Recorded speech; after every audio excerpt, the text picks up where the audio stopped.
As principais tendências que transformam a realidade das pessoas e das empresas. Está no ar o podcast Lab de Tendências, da Casa Firjan.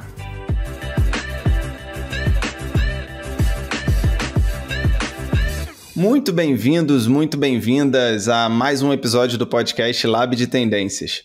Eu sou Yuri Campos e o tema da nossa conversa de hoje é sobre o futuro da alimentação.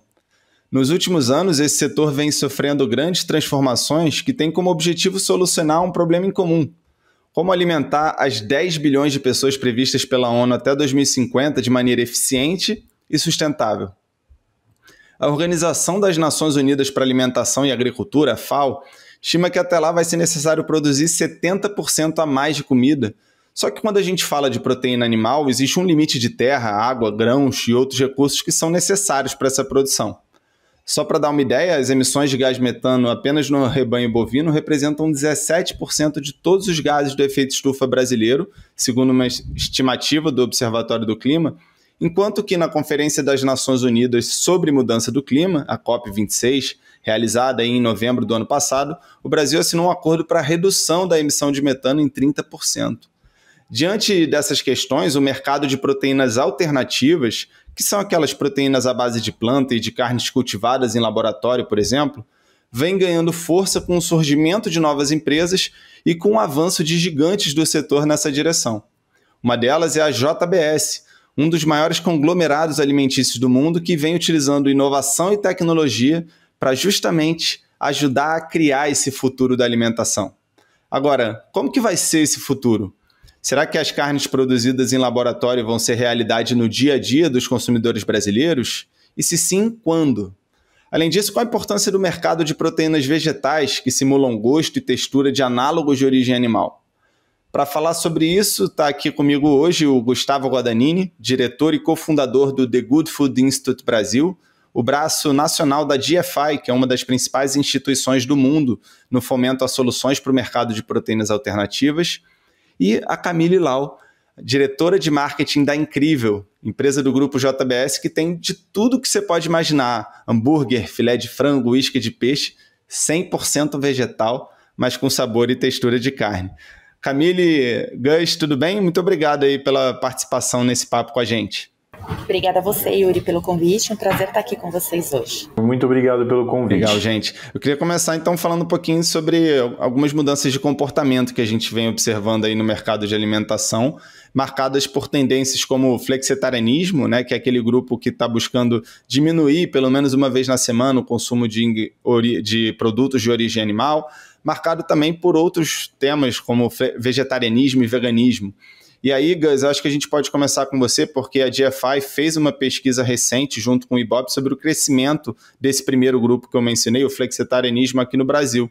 Então eu queria falar para você, como é que você enxerga a popularização desses novos perfis de consumidores, quais foram os resultados dessa pesquisa, e aí depois eu queria ouvir um pouquinho da Camille como que a JBS, né, que é uma das maiores produtoras de carne, está enxergando essa questão e está trabalhando também com esses grupos de consumidores que vêm mudando aí ao longo dos últimos anos. Com certeza. Acho que a primeira coisa que eu penso sobre isso é que não é simplesmente uma tendência. Isso é uma evolução de mercado, né? Então isso não está acontecendo só porque as pessoas estão escolhendo diretamente uma coisa diferente, mas está acontecendo por uma série de fatores socioeconômicos, ambientais, que são muito importantes, que você mesmo citou aqui no começo do podcast, né? Então, quando a gente fala em proteínas alternativas, nós estamos falando nas tecnologias de proteína vegetal, proteínas que foram feitas a partir de fermentação ou que foram cultivadas a partir de célula. E essas formas, elas estão presentes no futuro da alimentação porque os consumidores estão evoluindo a maneira como eles consomem, porque também a gente precisa produzir comida de uma forma que seja mais eficiente, mais sustentável e mais saudável. Quando a gente fala especificamente na mudança de consumo, o GFI fez uma pesquisa aqui no Brasil e viu que quase metade dos brasileiros reduziram o consumo de carne no último ano, né, quando a gente fez a pesquisa, que foi lançado em 2020. A gente está refazendo agora a pesquisa esse ano, né? Demos uma pausinha aí em 21 pelos efeitos da pandemia e estamos refazendo agora esse ano. Mas isso foi um insight super interessante e aí muito para se pensar sobre isso, né? Então, por um lado, você tem o desejo do consumidor. A SVB fez uma pesquisa no ano seguinte, só uma pergunta, né? Seguindo aquilo, perguntando se as pessoas tinham parado de comer por vontade própria ou por necessidade. E eles viram também que 47% das pessoas pararam de comer carne pelo menos uma vez na semana por vontade própria. E isso é mais ou menos metade, certo? Então, o que a gente precisa ver é que, assim, existe uma tendência que vem pelo desejo das pessoas, as pessoas estão se educando mais, elas querem um alimento que é mais sustentável, elas querem um alimento que é saudável, e existe uma tendência que é macroeconômica também. A carne está ficando mais cara, a gente tem globalmente vários desafios na cadeia de produção de animais, e as duas coisas juntas fazem com que quase metade do Brasil, e uma porcentagem muito similar em outros lugares do mundo, se considere hoje, né, conhecendo ou não o nome, um flexitariano. Flexitariano é aquela pessoa que está reduzindo o consumo de produtos de origem animal, porém não necessariamente num movimento de se tornar vegano. A pessoa come carne em um momento, come a carne vegetal em outro momento. Acho que essa é a grande tendência do momento, a variação nas fontes de proteína. Legal. E aí, Camille, até acrescentando aqui uma pergunta a essa inicial que eu fiz, em 2020 a JBS lançou a linha de produtos plant-based incrível, né, da qual você é diretora de marketing aí, que busca reproduzir em versão vegetal pratos tipicamente de origem animal. Eu queria que você compartilhasse um pouquinho, primeiro, sobre a estratégia da JBS de entrada nesse mercado e como que está o retorno sobre esses produtos por parte dos consumidores. Que dados que você pode compartilhar sobre o crescimento dessa categoria aqui no Brasil e especialmente a partir da linha incrível da JBS? Bom, a missão da JBS é alimentar o mundo com o que há de melhor. Antes, a empresa só trabalhava com produtos de origem animal e hoje a empresa já busca diversificar o seu portfólio, a oferta para o consumidor, que está realmente evoluindo os seus hábitos, oferecendo as carnes vegetais, com alguns investimentos também em carnes cultivadas. Incrível é uma marca da JBS que nasceu como uma submarca de Seara lá em 2020, agora está passando por um reposicionamento, se tornando aí uma marca independente, dado realmente o potencial de crescimento desse mercado. O que a gente pode falar sobre o crescimento da categoria? No ano passado, o que a gente viu foi um crescimento de 52% da categoria no mercado brasileiro, que é um crescimento altíssimo, acima aí do crescimento de praticamente todas as outras categorias de proteínas congeladas, resfriadas e também de outras categorias de alimentos. Mas a penetração aqui no mercado brasileiro ainda é muito baixa. Então, para você ter uma ideia, a gente tem menos de 1% de penetração no Brasil e quando a gente se compara com o mercado como os Estados Unidos, por exemplo, já tem 20% de penetração nos lares e alguns mercados muito avançados no consumo, como a Holanda, por exemplo, que tem 50% de penetração. Então, claro que toda 50%? Uau! 50% de penetração, 51% para ser mais exato. Então, claro que a gente está no nível de maturidade ainda um pouco para trás, quando a gente se compara com esses mercados, mas o potencial que existe para o crescimento dessa categoria é realmente incomparável a qualquer outra região no mundo. E, Camille, qual que é o segredo para produzir esses alimentos assim de forma tão similar aos análogos de origem animal? Eu, particularmente, já provei vários produtos aí da linha Incrível e são muito gostosos. Como é que funciona? Vocês incorporam tecnologia na produção, mas como é que funciona esse processo? Na verdade, existe sim uma tecnologia que é empregada principalmente de equipamentos, mas muitos dos equipamentos que são utilizados para produzir esse tipo de produto já eram utilizados na indústria, foram ajustes que foram sendo feitos, mas existe aí uma tecnologia que é a propriedade intelectual dos produtos, né? A soja, a maneira como ela é extrusada, os aromas que são utilizados, que foram desenvolvidos para uma aplicação exclusiva nesse tipo de produto, mas de verdade, se a gente pensar no processo produtivo, ele é muito parecido com alguns processos que a gente pode fazer na cozinha da nossa própria casa. E muitos dos ingredientes também são ingredientes que a gente consegue reconhecer.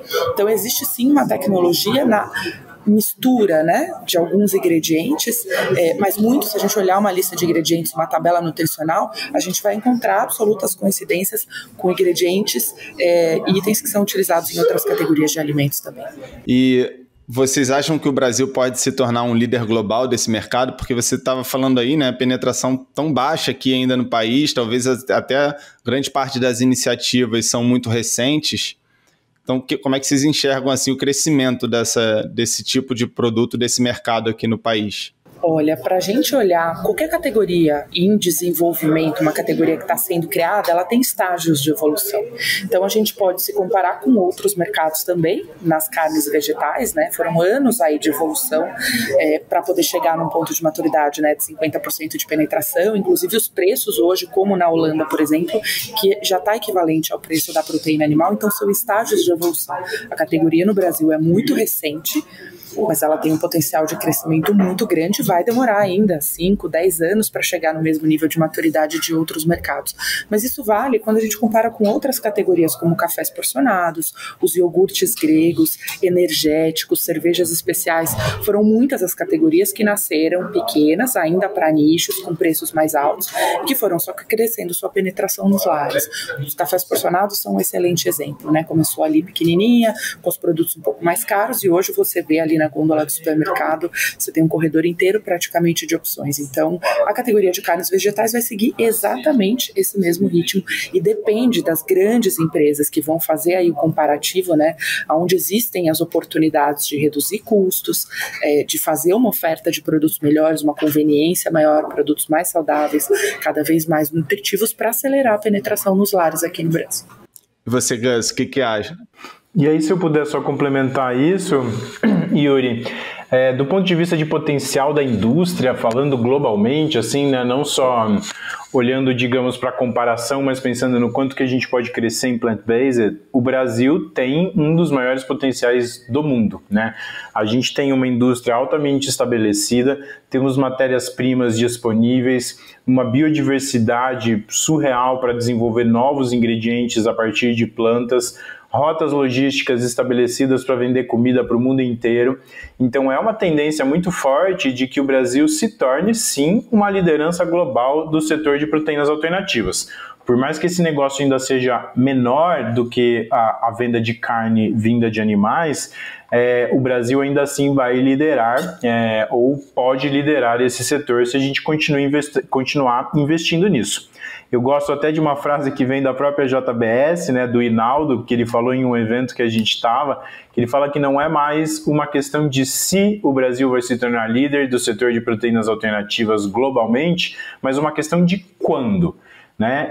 O Brasil começa nesse setor mais de 10 anos atrasado versus Estados Unidos versus Europa, e hoje a gente já exporta esse tipo de produto para mais de 30 países, com várias marcas brasileiras, incluindo a JBS, tendo um posicionamento relevante em países pioneiros como os Estados Unidos e a Europa. Né? Então o Brasil tem tudo para ser líder desse setor e para gerar empregos, para gerar impostos, para tudo que essa liderança pode trazer de bom para o nosso país. Legal. E até aqui a gente falou mais sobre a proteína alternativa a partir da plant-based, né, que é a base de planta. E aí falando então um pouquinho sobre a carne cultivada em laboratório, inclusive em 2021, a JBS anunciou um acordo de $100 milhões, né, marcando a sua entrada nesse mercado e assumindo o controle aí da Biotech Foods, que é uma startup espanhola líder desse segmento. E, bom, o investimento inclui aí até a construção de uma unidade fabril na Europa, um centro de pesquisas no Brasil. Como é que você enxerga essa tecnologia, Gus? Como é que primeiro, na verdade, como funciona, né? Como é que se reproduz a carne em laboratório? É claro que a gente não precisa entrar aqui num aspecto muito técnico da coisa, mas em linhas gerais. E como é que você vê o desenvolvimento desse mercado agora a médio e longo prazo no Brasil? Claro, fica tranquilo que eu nem consigo entrar no aspecto muito técnico da coisa. Eu sempre dou minhas palestras brincando que eu sou administrador, falando da tecnologia, então se quiserem a coisa muito técnica, tem que falar com o cientista mesmo. Mas essa carne, até pegando só primeiro, começando por um gancho do que você falou, né? A gente tem chamado cada vez mais de carne cultivada a partir de células, tentando tirar o nome laboratório da história, porque laboratório, todos os produtos que são industriais são desenvolvidos num laboratório, né? No momento de produção, de fato, vai ser uma fábrica do jeito que é tudo aquilo que a gente desenvolve. E aí, pensando em tecnologia, essa tecnologia você tira a célula de um animal, então você tem que fazer uma coleta de células do tamanho de um grão de gergelim, pode ser um pedacinho bem pequenininho de um animal vivo, certo? Como se fosse uma biópsia. Essas células, você vai colocar elas dentro de um meio nutritivo. É como se fosse uma sopinha que tem todos os nutrientes que a célula precisa para ficar viva e para ela ficar bem alimentada.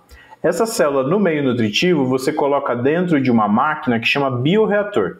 Esse bioreator é como se fosse uma geladeira, digamos assim, numa escala laboratorial, e vai se parecer muito com um silo de cerveja quando a gente estiver fazendo uma escala fabril, fazendo o produto em escala.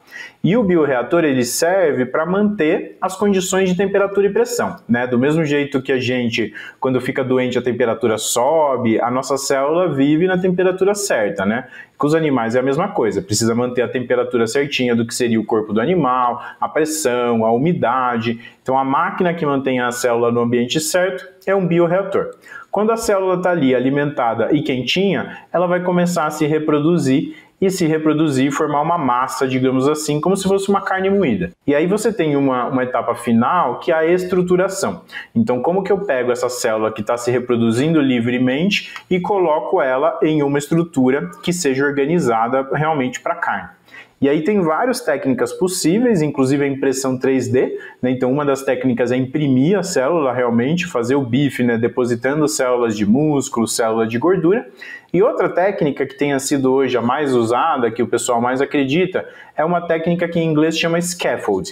O scaffold, ele seria um arcabouço, uma estrutura nanocelular, então uma coisa que a gente só conseguiria ver no microscópio, que vai ter o tamanho certinho da célula. Então pensa como se fosse um andaime daqueles que fica na frente de prédios, assim, que você vê os quadradinhos se formando na estrutura, e aí vai ter um buraquinho do tamanho certinho de uma célula de gordura, vai ter outro do tamanho certinho de uma célula de músculo. Então você usa essa estrutura nanocelular para organizar o crescimento. As células vão se depositando no lugar certo e o produto final que você tem é um bife, um frango, seja lá qual seja o animal que você está reproduzindo, é carne, né? Se você olhar no microscópio, você vai ver a mesma coisa que se você olhar uma carne comercial no microscópio, só que essa carne foi feita a partir de células. Então você consegue, por exemplo, comer um bife feito de carne, que é carne, olhando para a vaca viva do seu lado que deu origem a esse bife. Uma tecnologia completamente disruptiva que está chegando no mercado aí nos próximos anos. Nossa, Gus, impressionante, tá perfeita a sua explicação, muito didática.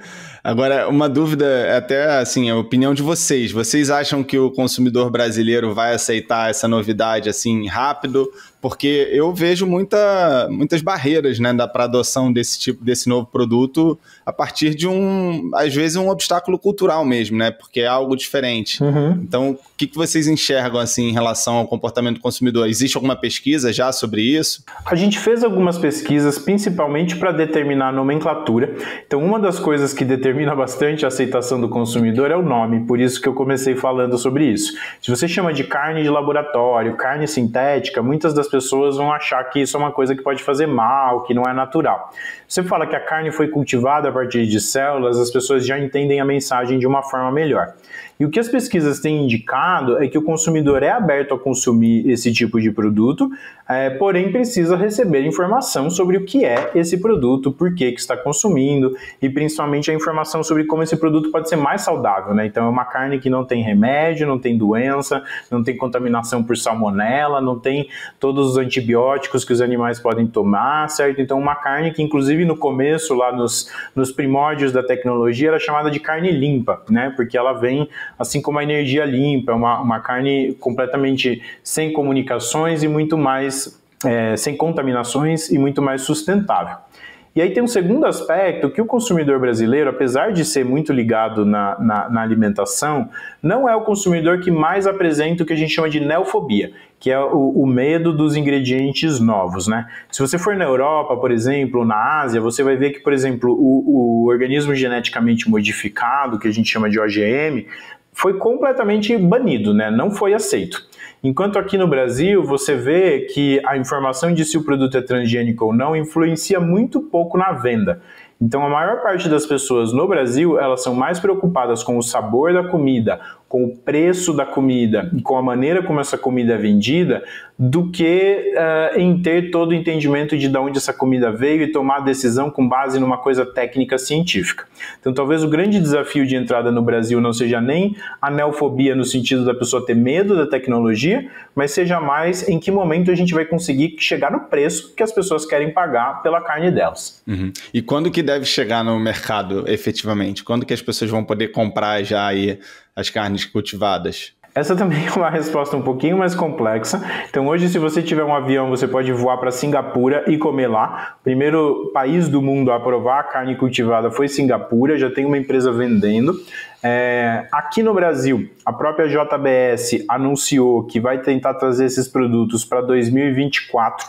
Então a gente está aí já batendo na porta e tem mais uma empresa que está também olhando para esse alvo de começar os lançamentos em 2024. O que a gente precisa entender é que, assim, essa carne cultivada de hoje, ela está, por exemplo, para o celular como se fosse aquele celular tijolão da Baby que a gente usava nos anos 90, sabe? Uhum. Ela é o começo do começo da tecnologia. Então, quando a gente fala que isso está chegando no mercado, é uma tecnologia completamente nova chegando no mercado pela primeira vez. Vai demorar alguns anos até essa tecnologia ser madura, ela custar o mesmo preço, ela ser uma coisa completamente eficiente. Então, é muito provável que as coisas que comecem a chegar no mercado a partir de 2024, elas podem ser, por exemplo, produtos híbridos, né, mistura do plant-based com essas células, ou ela pode ser um produto mais simples. É muito pouco provável que seja já uma picanha com uma capinha de gordura, sabe? Vai ser uma almôndega, vai ser, ou então um produto misturado com plant-based, alguma coisa no início um pouquinho mais simples, mas ao mesmo tempo, olha que coisa incrível isso, né? A gente está batendo na nossa porta. A gente vai ser a geração que vai viver o mundo da carne feita a partir de células. Uma coisa que 10 anos atrás seria completamente impensável e agora já existe e já está chegando ao mercado na nossa geração para a gente comer, né? Eu acho isso surreal. Legal, Gus. E, Camille, a gente estava até comentando, né, um pouquinho antes de começar a gravar sobre um estudo da consultoria de mercado americana A.T. Kearney, que estima que o consumo global de carne, da forma que é produzida hoje, deve cair cerca de 33% até 2040, e aí a representatividade desse segmento, segundo esse estudo, vai ser composto por 35% de carnes cultivadas, né, que o Gus acabou de explicar, inclusive, muito bem, e 25% Exato. de alternativas à base de planta. Vocês concordam com essa perspectiva? Tem algum outro estudo que tem algum dado mais recente sobre isso? O olhar da companhia é que as pessoas vão decidir o que elas vão colocar no prato, e é sempre muito importante a gente dizer que quem escolhe o que põe no prato já é um privilegiado, né? Eu acho que o olhar para a quantidade, a diversidade de proteínas que a gente tem que oferecer, ele tem que vir a partir do que você falou no começo. Uma população crescente, num planeta com recursos limitados, precisa encontrar novas alternativas para oferecer proteína para as pessoas. Então hoje a gente pode perguntar, se você tivesse a opção, você consumiria?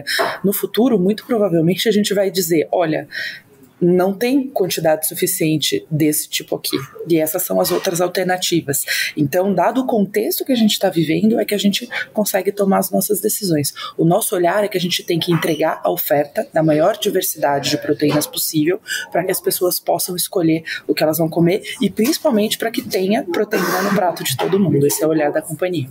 Legal, Camille. E eu concordo bastante, Yuri. Fala aí, Gus. Se eu puder só complementar, assim, tem muita previsão de mercado, tá? Essa da A.T. Kearney, a gente tem um gráfico, por exemplo, de dispersão daqueles que é um monte de bolinhas, sabe? Onde a gente vai colocando as previsões de mercado. Então, essa é uma previsão agressiva que entra com várias outras previsões que existem. Mas eu acho que o que é certo de todas essas previsões é que o setor de proteínas alternativas estará presente no prato de todas as pessoas do mundo no futuro. Se vai ser 10, 15, 20, 50% do mercado, aí, como disse Camille, vai depender do consumidor. Nesse momento, a gente ainda está criando as opções para que as pessoas possam escolher no futuro, e aí só que a gente vai saber realmente o que as pessoas escolheram. E vamos combinar também que a categoria de carnes vegetais também passou por algumas eras de evolução, né? As carnes vegetais existem há décadas, mas de fato foi uma combinação de ingredientes, tecnologia, estudos e inovações muito rápidas que foram acontecendo, que permitiu que os produtos fossem evoluindo muito rápido. O fato é que hoje a gente já não come mais os produtos que a gente tinha há 2 anos atrás, nem há 1 ano atrás, né? Os produtos vão evoluindo muito rápido. Legal. O que eu ia perguntar para a Camille, eu acho que é interessante também aproveitar, porque ela Camille, você é diretora de marketing, né? Então, a partir da perspectiva de marketing, quais foram as estratégias que vocês usaram para convencer o consumidor sobre o produto incrível, de que aquele consumidor que tem uma certa resistência, fala sério, é negócio de soja, isso aí imita carne. Como é que vocês estão quebrando esses preconceitos, no sentido de conceitos preconcebidos mesmo, e fomentando aí a venda desses produtos da Incrível cada vez, né, maior? Bom, a gente está falando da evolução de hábitos alimentares, que é extremamente complexo, né? E a gente está falando que isso está acontecendo ao longo do tempo, mas a mudança da expectativa dos consumidores acontece muito mais rápido. Então, se eu te disser que hoje a gente tem a mesma estratégia que a gente tinha há um ano atrás, não vai ser verdadeiro. Então, ainda bem que a gente tem acesso a todas as pesquisas aí do GFA e muitos outros institutos que vão munindo a gente, muitas outras pesquisas que a gente faz aqui para entender, primeiro, quantas pessoas conhecem, né, essa categoria, sabem que existe a possibilidade de substituir, quantas pessoas têm interesse, quais são as barreiras, o que faz com que essas pessoas experimentem, por quais categorias elas começam e qual é a segunda categoria que ela coloca no prato. Então eu vou te trazer aqui um pouco dos insights que a gente usou para trabalhar ao longo desse último ano, quando a gente fez o reposicionamento da marca. A primeira coisa é que os produtos sim são veganos, mas o nosso objetivo é atender o público flexitariano. São as pessoas que estão reduzindo o consumo e que encontram alguma dificuldade em substituir a proteína animal. A primeira razão pela qual as pessoas fazem isso é por conta da saudabilidade. As pessoas ainda acreditam, as que podem escolher a proteína que vão consumir, acreditam que consumir mais proteínas de origem vegetal é bom para a sua saúde. E os produtos efetivamente precisam entregar isso. Não adianta só ser saudável se ele não entregar o sabor, que é a primeira barreira de consumo. Então as pessoas não vão comprar um produto que não é gostoso. E aí reside o principal desafio dessa categoria. Como é que eu entrego um produto que é extremamente saboroso e que replica a experiência que as pessoas têm com a proteína animal, mas que vem com uma carga também nutritiva, que traz o bem-estar que as pessoas querem ter na escolha, né, do que elas escolheram, uma escolha, um sentimento de bem-estar aí emocional, mas também com bem-estar funcional, de saber que elas estão se nutrindo através do que elas estão comendo. Então é justamente essa combinação de um produto muito saboroso e também muito saudável que foi o principal desafio dessa indústria ao longo do último ano. A gente acredita que está entregando agora, né? Estamos relançando 100% das fórmulas com ingredientes naturais, com os principais claims, que é o que as pessoas querem ver nesse produto, e eu acredito que o que vem agora logo na sequência é realmente a conveniência, a distribuição, ter acesso a esse produto em todos os lugares. Então não importa se eu estou cozinhando na minha casa, comendo fora de casa. A gente fala muito aqui que não dá para comer só o hambúrguer no final de semana, não dá para comer só os petiscos, apesar da gente ter uma boa parte do faturamento que vem desses produtos, tem que ter oferta para os produtos do dia a dia, as receitas que a gente gosta, as receitas que a gente herdou, que a gente quer fazer e compartilhar com a família. Então tem uma questão sim de ter uma variedade de produtos muito grande que está chegando agora também, que vai permitir que essa categoria cresça cada vez mais e penetre aí no lar de cada vez mais brasileiros. Pessoal, a gente tem um bloco aqui no podcast que chama de bloco de olho nos sinais. Porque aqui a gente trabalha muito com estudos de futuros, né? E uma das formas de fazer isso é reconhecendo os sinais de mudança, o que pode ser feito, por sua vez, a partir da identificação aí de notícias, olhando as notícias, entendendo o que elas podem significar num contexto mais amplo, né, e que impactos que elas podem gerar para o mercado. Então eu separei 3 notícias aqui, 3 manchetes, e eu queria que vocês comentassem um pouquinho sobre a visão de vocês sobre elas, pode ser?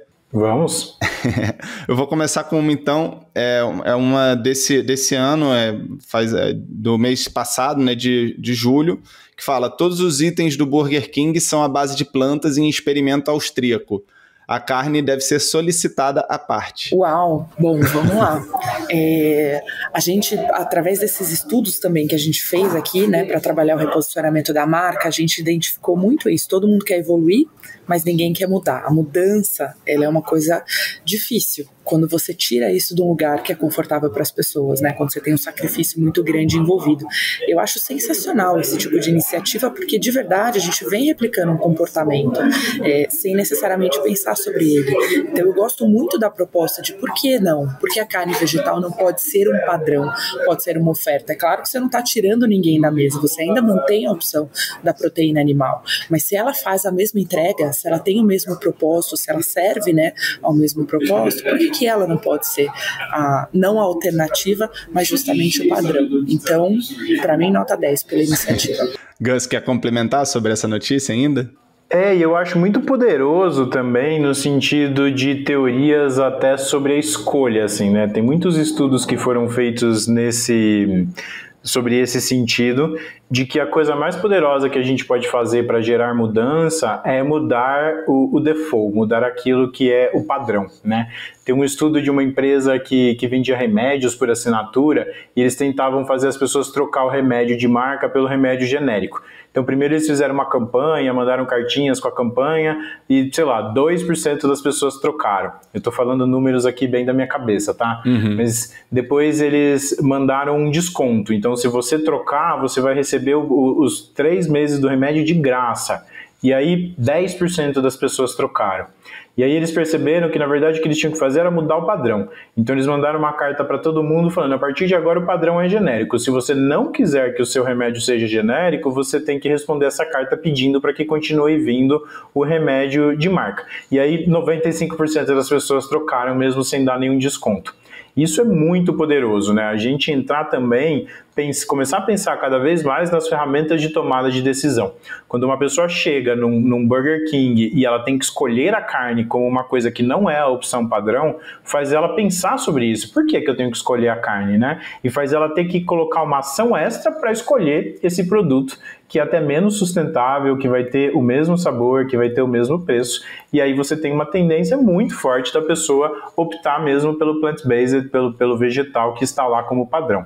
Então acho que esse tipo de coisa é super hack assim da vida e do comportamento do consumidor e vai ter muito impacto vindo desse tipo de ação. Legal. Isso até me lembra o opt-in, opt-out que a Apple agora implementou em todos os seus aplicativos, para você escolher efetivamente se quer que ele rastreie ou não as suas ações ali, e isso gerou um prejuízo enorme para a Meta, né, a antiga Facebook, justamente por conta disso, né, a partir do momento que a pessoa para pensar sobre aquela determinada escolha, ela acaba muitas vezes mudando, né. Com certeza.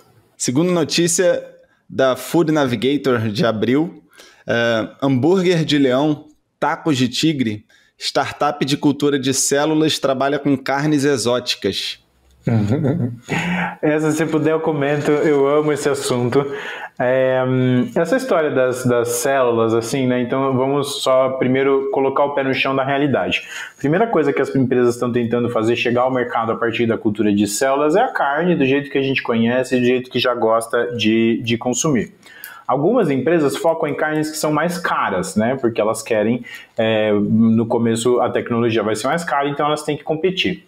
Mas também uma coisa muito surreal que se abre desse novo mercado é a possibilidade de você poder comer qualquer carne. Exatamente. Porque hoje a gente come carne de 4, 5 animais que são cultivados em larga escala, né? Tem uma frase que eu gosto do Kimball Musk que ele fala: comida é a nova internet. Quando a gente desenvolveu a internet, né, ninguém imaginava que a internet ia transformar o mundo do jeito que transformou. Que ia acabar com o mercado de táxi, porque pela internet eu ia conseguir pegar meu carro e levar as pessoas do jeito que a gente faz hoje com o Uber. Então as consequências da internet no mundo, elas foram construídas, né? A internet é só uma plataforma e ela mudou o mundo de formas completamente inimagináveis no momento em que estava sendo criada. Quando a gente fala dessas novas tecnologias de alimentos, eu vejo muito como isso, né? A gente está abrindo uma plataforma.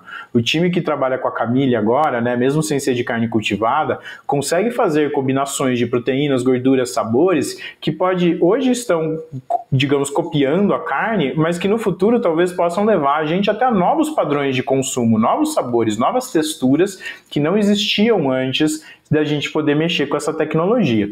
E o cultivo de células vem com essa mesma pegada, assim, né? A partir do momento em que eu posso tirar uma célula de um animal e comer essa célula, como fazer carne a partir dessa célula, eu posso comer literalmente todas as espécies de animais que existem no mundo.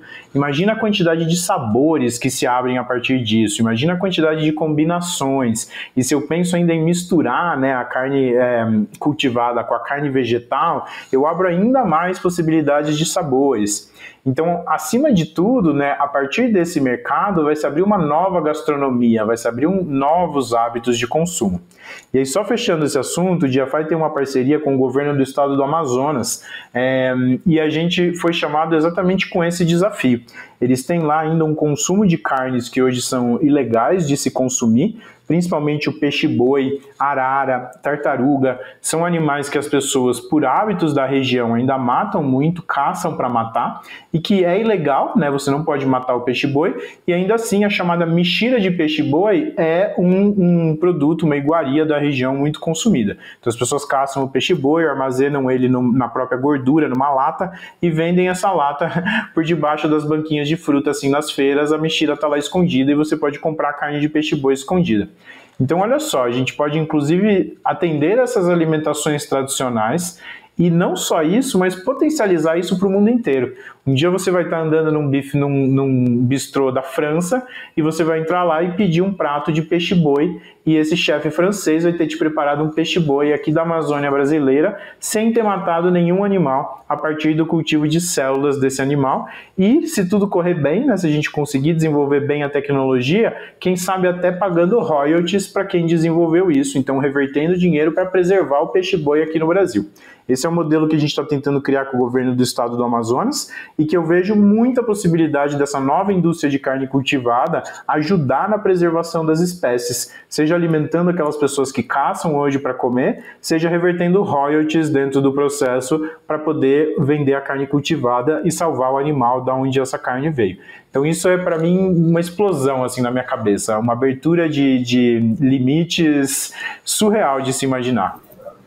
E acho que faz a gente refletir um pouco também sobre quais são as escolhas que fizeram pela gente. E quais são as escolhas que a gente pode fazer a partir do momento que a gente tem mais opções. Bom, terceira notícia que eu separei aqui é Kim Kardashian nomeada como consultora-chefe de sabor da Beyond Meat, notícia do New York Post de maio. Olha, Yuri, eu vou te falar que essa associação, né, de influenciadores, pessoas famosas com a categoria, ela não é recente, não só a Kim Kardashian, mas inclusive muitos artistas, cantores, como investidores em empresas de carnes vegetais.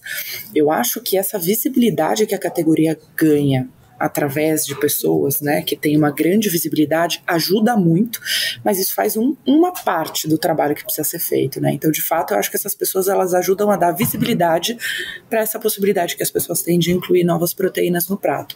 O que ainda falta é uma grande parte do trabalho a ser feito, que é, na jornada da evolução dos hábitos alimentares, tem muitas coisas que precisam acontecer ali. Então, essa oferta do produto para pessoas que têm perfis diferentes. Então, você precisa contar essa história, explicar para as pessoas onde elas vão encontrar, explicar como elas podem preparar, explicar os benefícios, né, dessa nova categoria. Então, eu acho que, de fato, essa associação é benéfica para ajudar a categoria a crescer, mas tem uma série de outras etapas onde até influenciadores e embaixadores podem ajudar muito, mas são sempre ativações complementares, na minha visão. Boa. Inclusive aqui recentemente a Anitta virou sócia da Fazenda Futuro, né, que é uma outra produtora aí de carnes à base de planta. Então são iniciativas que têm pipocado por aí, né? De fato, eu vejo como uma tendência. O que eu vejo também é uma certa busca do consumidor ao olhar para um influenciador que está trabalhando para uma marca, uma busca por uma autenticidade, uma certa genuinidade do conteúdo que aquelas pessoas estão promovendo. Então, vou dar um exemplo aqui para a gente, tá? Como é que funciona o trabalho com personalidades. A gente chama esse trabalho de uma cocriação com embaixadores. São pessoas reais que estão passando, né, por uma transição alimentar, refletindo sobre isso, muitas vezes têm um espaço de voz para falar sobre essa categoria. Elas refletem as personas que a gente identificou aqui nas pesquisas, porque as pessoas são diferentes. Tem algumas que são muito abertas à mudança, a gente chama de early adopters, né, dessa categoria, e tem pessoas que vão ter um pouco mais de dificuldade de entender qual é essa proposta e de substituir o prato ali, né, a conveniência do dia a dia do que está sendo feito com proteína animal por uma versão de proteína vegetal. Então, nosso trabalho é identificar quem são essas pessoas, consumidores, consumidoras, daí a gente identifica quem são os embaixadores que conseguem atuar dentro desses espaços para se conectar com essas pessoas, e quando um consumidor enxerga um embaixador falando, ele está falando da vida dele, do consumo dele, das escolhas alimentares que ele fez e qual é o papel que aquela marca, aquele produto tem dentro desse contexto. Eu acredito que seja um trabalho, por ser mais genuíno, mais efetivo também. Se a gente não só quer fazer com que as pessoas saibam que a categoria existe, mas ajudá-la na evolução dos seus hábitos, a partir do momento que elas se identificam com a história que está sendo contada ali por aquele embaixador ou aquela celebridade. E eu só adicionando a isso... Fala aí, Gus. Yuri, só um comentário bem rápido, né? Camille falou com perfeição sobre esse tema. Uma vantagem, né, que ela descreveu aí, talvez de um jeito mais técnico, sobre esses nichos dos influenciadores, é que eu acho que, como o nosso produto, ele nasce de alguma forma nichado, digamos assim, né? Então você tem uma adesão maior dos vegetarianos, dos veganos a esses produtos no momento em que eles começam a chegar ao mercado. E depois, cada vez mais, eles são conhecidos pelos outros. A gente tem alguns desafios que é furar a bolha, né? Falar com pessoas que não estão nessa bolinha do vegetarianismo e que estão entendendo toda essa tendência muito de perto. Então, quando você vai com um influenciador grande assim, você acaba levando essa mensagem para pessoas que também não estariam conectadas naturalmente ao movimento que está iniciando essa mudança. Então eu acho muito positivo também nesse sentido de furar a bolha, de levar para fora dos mesmos públicos de sempre e não ficar só jogando para a torcida, sabe? Perfeito. E quem quiser se aprofundar mais aí sobre esse tema de marketing de influência, tem o episódio número 9 aqui do podcast, Economia da Influência, a nova era do marketing digital, com Flávio Santos, que acabou de escrever um livro sobre o assunto, um verdadeiro manual então, de boas práticas. Então fica aí a recomendação, o link vai estar aqui no descritivo do seu episódio. Bom, vamos para o nosso momento Dica de Ouro. Pessoal, eu queria agradecer demais a participação de vocês, Camille e Gus, um papo muito bom. E aí eu queria então pedir aí umas considerações finais de vocês e também uma dica de conteúdo, alguma dica de um livro, um documentário, perfis para seguir, enfim, para quem quiser se aprofundar um pouco mais no tema. Bom, muito obrigada pelo convite, Yuri. Foi um prazer estar aqui com vocês, trocando sobre esse assunto com o qual eu tenho uma conexão pessoal muito forte também. O que eu queria é convidar as pessoas, né, para experimentar novos sabores. Eu acho que quando a gente fala das carnes vegetais e da substituição, né, da proteína animal, da inclusão das carnes vegetais no cardápio, parece que a gente está tirando alguma coisa da alimentação das pessoas. E, na verdade, o que a gente se propõe a fazer é dar novas opções, dar informação para que as pessoas possam fazer novas escolhas. Então eu convido as pessoas a experimentar, convidar outras pessoas para compartilhar esse momento e chegar nesse lugar de bem-estar, né, com as decisões que a gente toma para a nossa mente, para o nosso corpo, para o nosso estômago também, por que não? Fica o convite aí para conhecer os produtos. Posso dizer que o sabor da mudança é incrível, mas eu quero que as pessoas experimentem por si. E a minha dica em relação a conteúdo, estava pensando aqui num livro que fez uma diferença muito grande para a gente aqui no planejamento estratégico, que é o The Tipping Point, que é o ponto da virada, né? Que ele fala muito sobre quais são os fatores e as coisas que acontecem que fazem com que as pessoas realmente mudem comportamento. Então ele fala que existe um padrão, né, que você tem, sempre que você tem uma evolução aí de hábitos, fala de alimentação também, mas fala de outros segmentos, explica um pouquinho de que não é do dia para a noite, não é necessariamente um posicionamento ativista, não é um famoso, uma empresa, um tipo de oferta, mas são vários fatores aí que juntos fazem com que as pessoas possam evoluir os seus hábitos. E o papel da indústria de oferecer opções, uma vez que ela tem um interesse genuíno pelas dores que as pessoas têm, um interesse genuíno em resolver essas questões. Maravilha, Camille, obrigado. Você, Gus, considerações finais e dica de ouro. Eu tenho que concordar com Camille que hoje não dá para terminar esse assunto sem convidar as pessoas para consumir esse tipo de produto, né? Então, gente, quem ficou sabendo disso pela primeira vez ou quem já ouvia e não entendia muito bem de onde isso veio, consome, né? Vai, prova, coloca a isca de peixe da Incrível na Air Fryer, sente o cheirinho que vai vir e depois come e veja o quão incrível realmente é esse produto, né? Acima de tudo é um convite para comer. A nossa maior dica é que existem produtos deliciosos que estão nos restaurantes, estão nos supermercados e que dá pra gente ir atrás tanto para consumir em restaurante quanto para preparar em casa. E aí eu deixo como dica um podcast que eu gosto bastante, que é o podcast da Aileen Aleixo, Vice Foods. Ela é uma pessoa que explora especificamente a cadeia de produção de alimentos. Muito bom. E tem vários episódios assim muito aprofundados em dados, inclusive muitos a respeito do setor de proteínas alternativas. Então, uma pessoa que já entrevistou aí várias pessoas do setor de proteínas alternativas, leite vegetal, tecnologia de proteína, já falou com o GFI. Então, tem muito episódio legal sobre esse tema, além de outros temas da cadeia de produção de alimentos, até porque fica essa dica, a dica da dica é entenda de onde vem a sua comida. Tome decisões que são realmente conscientes sobre a maneira como você se alimenta e o que você compra enquanto se alimenta. Maravilha, Gus, Camille, muito obrigado. Muito obrigado a você que está ouvindo até aqui também. Se tiver algum comentário, crítica ou sugestão de tema ou pessoas que você gostaria de ouvir por aqui, manda um e-mail para casafirjan@firjan.com.br com o assunto podcast. A gente vai gostar muito de ouvir. E, por fim, não deixem de seguir ou favoritar esse programa no seu agregador de podcast e compartilhar com seus amigos e amigas que possam se interessar pelo tema. Se tiver no Spotify, ajuda muito se der 5 estrelas pra gente. E se postar no Instagram, marca a gente lá no @casafirjan. Obrigado e até o próximo episódio.